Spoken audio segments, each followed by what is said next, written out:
কিভাবে পানির নিচে শ্বাস নিতে হয় মুখ দিয়ে, বা হচ্ছে কোন লেন্স ইউজ করে ছবি তুলতে হয় যদি কারো আন্ডার ওয়াটার ফটোগ্রাফির সুযোগ থাকে, এই বিষয়গুলো আমরা খেয়াল করেছি। তার সাথে সাথে একটু আমরা প্র্যাকটিক্যালের শিক্ষাও পেয়েছি।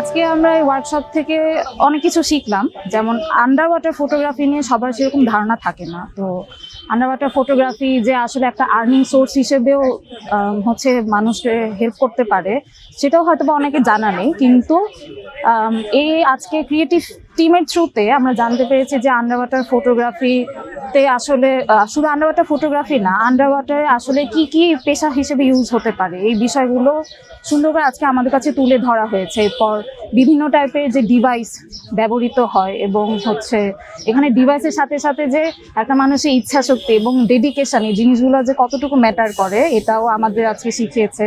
যে সাঁতার না পারলে এরকম না যে আমাদের হচ্ছে ফটোগ্রাফি বা এগুলো থেমে থাকবে, এগুলো চলতে থাকবে, শুধু আমাদের ইচ্ছাটাই অনেক দরকার। এবং হচ্ছে সুযোগের অনেক সময় দেখা যায় যে হবে কি হবে না এটা নিয়ে আমাদের একটা দ্বিধাদ্বন্দ্ব থাকে। তবে আজকে দেখেছি যে ইচ্ছা থাকলে আসলে সেটা সম্ভব।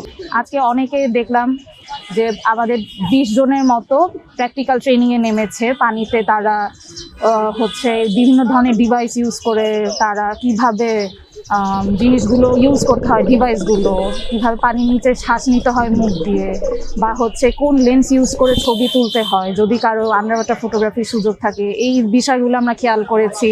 তার সাথে সাথে একটু আমরা প্র্যাকটিক্যালের শিক্ষাও পেয়েছি।